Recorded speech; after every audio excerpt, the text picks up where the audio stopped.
everyone.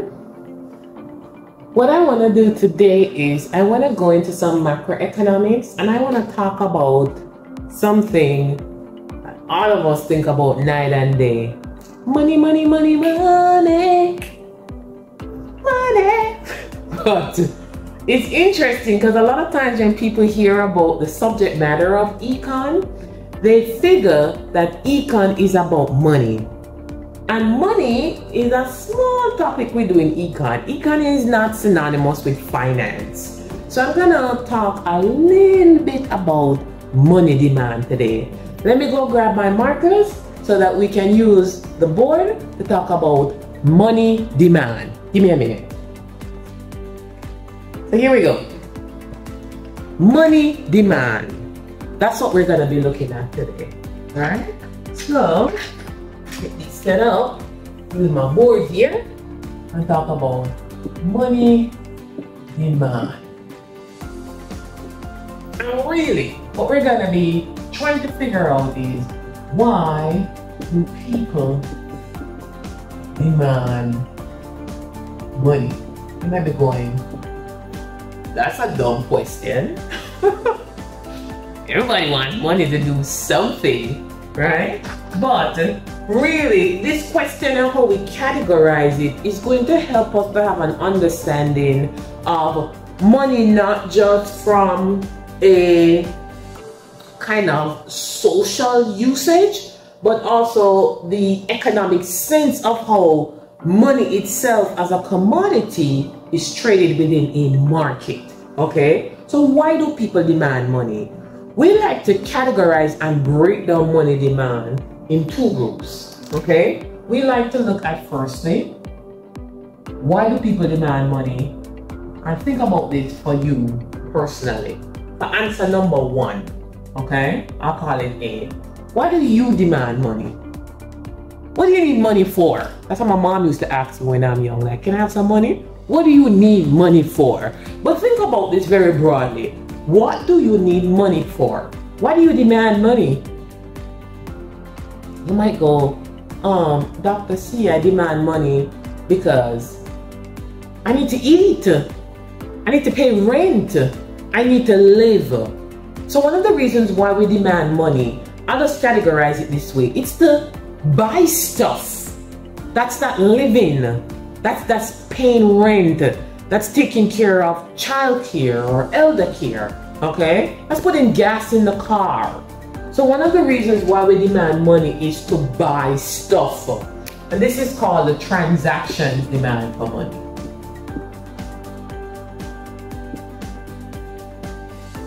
You demand money because you gotta buy stuff. Okay? So think of it this way. I gotta do transactions. I gotta pay for healthcare, right? I gotta pay the school fee. Okay? I gotta buy a cup of coffee. That sort of stuff.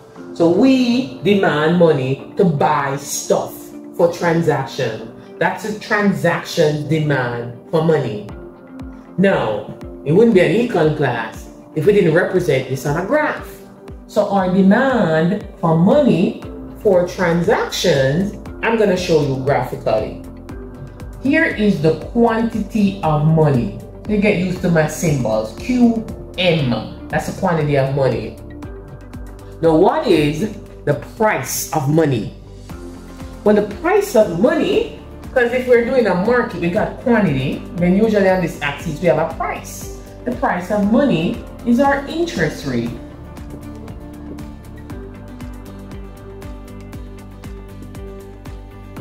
And that's kind of the market for money from an economic perspective. We've got the quantity of money, and then we have the interest rate here.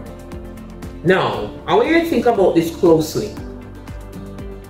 When you are demanding money to buy a carton of milk, when you are demanding money to put gas in the car, when you are demanding money to pay for your stuff through transactions, do you think about the interest rate? Does the interest rate affect your demand for money to buy stuff? Give you a simple example. You walk into the grocery store Are you trying to buy milk? Do you stop and go, I wonder what the interest rate is before you pick up the milk? You're buying eggs. Do you stop and say, let me check on my phone what the interest rate is before I pick up those eggs? Do you do that? If you do that, I'm sorry, you're a little bit weird. Okay? Usually the answer is, our demand for money for transactions to buy stuff is not affected by the interest rate. We gotta eat, we gotta pay our rent, okay? We gotta live. So the interest rate is usually not affecting our transaction demand for money, which means the transaction demand for money look like this. I'm gonna call it the T for transactions. No matter what the interest rate is, let's say it's I0, you're still gonna need this Q star amount of money to buy your stuff. And if the interest rates go up, you say, oh, wait, I still need that amount of money to buy my stuff. So the interest rate sliding up and down, call this I1, does not affect our demand for money to buy stuff. So why do people demand money? One reason, the transaction demand for money that is not affected by the interest rate. Make sense? When we think about money and how we view it and its important context in the finance world, there has to be a case where interest rates affect it. That's a different reason. So why do we demand money? To buy stuff. But we also demand money for other things. And this one, I'm going to try and explain it and use my board to examine what's going on.